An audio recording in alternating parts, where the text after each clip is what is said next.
울산 시민 모두를 위해 알짜배기 소식들만 모았습니다. 모두를 위한 소식 모의소. 오늘은 TVN 울산교통방송의 우리 동네 위험탐사 시민기자단이 취재한 우리 동네 위험지역과 관련된 이야기 나눠보겠습니다. 신나리 리포터와 함께합니다. 어서 오세요. 안녕하세요. 신나리 리포터입니다. 네, 반갑습니다. 자, 오늘은 어떤 내용을 취재해 오셨을까요? 네, 오늘은 김은혜 시민기자가 취재한 울산의 전동 킥보드 관리 소홀에 대한 이야기 나눠보려고 합니다. 최근 전국적으로 이슈가 됐던 사건이 하나 있죠. 무면허로 전동 킥보드를 몰다가 행인을 치고 뺑소니까지 벌인 고등학생에게 불기소 처분이 내려졌던 사건인데요. 이렇게 전동 킥보드, 특히 공유 킥보드에 대한 안전 불감증이 심해지고 있는 와중에 우리 울산의 도로 위도 전동 킥보드 사각지대가 점차 늘어나고 있습니다. 네, 맞습니다. 이 최근에 전동 킥보드와 관련된 사고가 끊이지 않고 발생하고 있는 것 같습니다. 그러면서 일명 PM법이 마련돼서 시행을 앞두고 있지만 계속해서 논란도 일어나고 있는 것 같아요. 네, 도로교통법에 따르면 전동 킥보드를 몰기 위해서는 만 16세 이상부터 취득 가능한 제2종 원동기 장치 자전거 면허 이상의 운전면허가 있어야 하는데요. 하지만 무면허로 전동 킥보드를 운전하면 20만 원 이하의 벌금이나 구류 또는 과료에 처해지기 때문에 계속해서 기승을 부리고 있습니다. 벌금이 10만 원 정도로 소액이다 보니까 무면허 운전이 계속 방치되고 있는데요. 이런 모습이 우리 울산에서도 계속 보이고 있습니다. 네. 요즘 보면 어린 학생들이 이 전동 킥보드 타고 다니는 거 많이 볼 수가 있고요. 뭐 헬멧 안 쓰는 건 당연한 거고. 길가 구석구석에 그냥 쓰러져 있더라고요. 이 전동 킥보드가. 이게 도심 속 흉물로 전락하는 게 아닌가 걱정스럽기도 하고요. 좀 여러 가지 일들이 많이 생기고 있는 것 같아요. 네, 현재 울산의 공유 킥보드 업체는 4곳, 킥보드 수는 8천여 대로 파악되고 있는데요. 계속해서 발생하는 전동 킥보드 문제를 김은혜 시민기자가 취재했습니다. 그 내용 깊게 이야기 나눠보시죠. 네, 그렇다면 김은혜 시민기자의 목소리 함께 들어보겠습니다.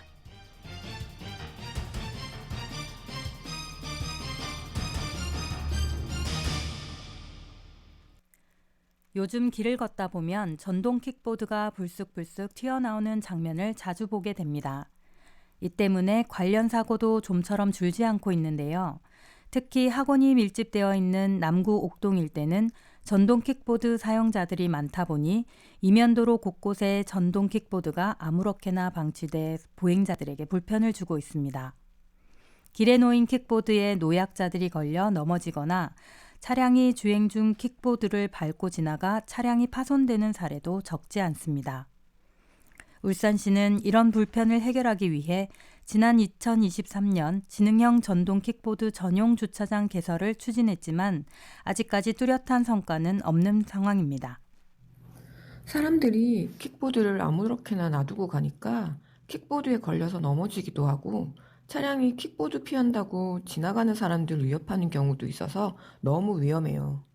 주차 라인에 누워있는 킥보드는 무거워서 노인이나 여자분들은 이동시키기도 힘들어요.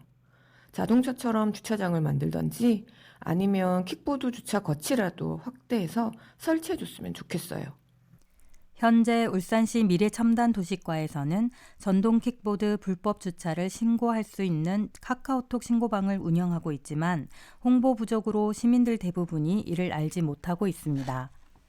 게다가 운영 시간도 평일 9시부터 오후 6시까지로 제한돼 그 외의 시간대에는 전동 킥보드가 그대로 방치되는 실정입니다. 강제성이 부족하다 보니 실질적인 효과를 내기 어렵다는 지적도 나오고 있습니다. 전동 킥보드로 인한 불편을 줄이기 위해 보다 체계적이고 적극적인 관리 대책과 우리 사회의 관심과 노력이 필요해 보입니다. 우리 동네 위험탐사 시민기자 김은혜입니다. 네, 잘 들었습니다. 우리 신나리 리포터는 혹시 전동 킥보드 타본 적 있으세요? 저는 겁이 많아서 네. 타본 적이 없습니다. 그렇구나. 네. 아니, 이 개인형 이동장치 이용이 요즘 엄청나게 많은데 거의 대부분이 20, 30대 이용자가 절반 이상이라고 하더라고요. 야, 젊은 분들은 다 타고 다니나 이렇게 생각했는데 겁 많은 사람들은 안 타는군요. 맞아요. 저는 시도도 못 해봤습니다. 아니, 이게 옥동 학원가 쪽으로 이 전동 킥보드가 이렇게 또 많이 보이는군요. 10대들이 또 많이 타는 게 아닌가 싶기도 하고요. 무면허인데 이렇게 되면. 근데 특히 학원 밀집 구역에 굉장히 많이 사용되고 있나 봐요. 네, 맞습니다. 울산뿐만 아니라요, 서울 대치동이나 인천 송도 등의 주요 학원가에서 전동 킥보드로 인한 보행자 안전사고가 급증하고 있습니다. 특히 대치동 같은 경우에는 보행자 사고가 계속 급증하고 있다는데 이유를 살펴보면 전동 킥보드와 같은 개인형 이동수단과 자전거가 위험 요인으로 확인됐다고 합니다. 아무래도 만 16세 이상 이용이 가능하다 보니 차가 없는 10대들도 이용을 많이 하고 있어서 특히 주의가 필요한 상황입니다. 네, 그러네요. 학원가로는 정말 개인용 이동장치 굉장히 많을 수밖에 없을 것 같습니다. 이러면은 뭐 당연히 주변의 민원도 엄청날 것 같아요. 네, 안 그래도 국민권익위원회가 발표한 개인형 이동장치 관련 민원 월 평균 건수는 2022년 591건, 2023년 553건, 2024년 1013건으로 관련 민원이 계속해서 증가하고 있다고 밝혔는데요. 이 내용도 살펴보니까요. 개인형 이동장치 불법 방치 신고, 출입 통행금지 요청, 안전모 미착용과 다인 탑승 신고, 미성년 무면허 이용 신고가 주요 민원으로 접수됐다고 합니다. 오늘 김은혜 시민기자가 취재하신 내용도 이와 같죠.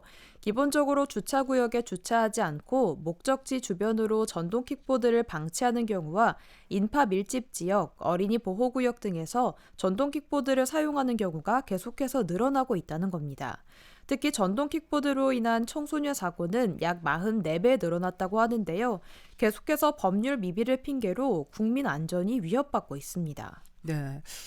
이게 리포트를 통해서 울산시에서도 이 카카오톡으로 전동 킥보드 불법 주차 신고방을 운영하고 있다는 사실도 확인을 했지만요. 어쨌든 뭐 근본적인 문제 해결에는 그렇게 도움이 되지는 못하고 있는 것 같습니다. 네, 시민들이 킥보드 불법 주차 장소, 시간, 현장 사진 등을 신고하면 각 구군의 행정 관계자가 내용을 인지하고 해당 킥보드 서비스 업체에 수거를 전달하는 방식인데요. 신고 건수는 월 평균 162건가량 연간 2,000건에 달한다고 합니다. 문제는 시민들의 신고와 수거 등 관련 조치만 반복될 뿐 근본적인 문제 해결은 이루어지지 않고 있다는 점인데요. 공유 킥보드 업체의 과태료 부과 등 강력한 조치가 없기 때문인 것 같습니다. 실제로 서울과 인천, 고양시 등 지자체는 불법 주차된 공유 킥보드를 직접 견인 후 해당 운영 업체에 과태료를 부과하고 있지만 우리 울산은 아직 과태료를 부과하고 있지 않다는 거죠. 아, 울산은 과태료가 없군요. 그러면 울산에서도 과태료를 좀 부과하게 되면 이게 어느 정도 해결되지 않을까 싶기도 한데요. 네, 울산시는 견인 대행업체가 부재한 상황이기도 하고요.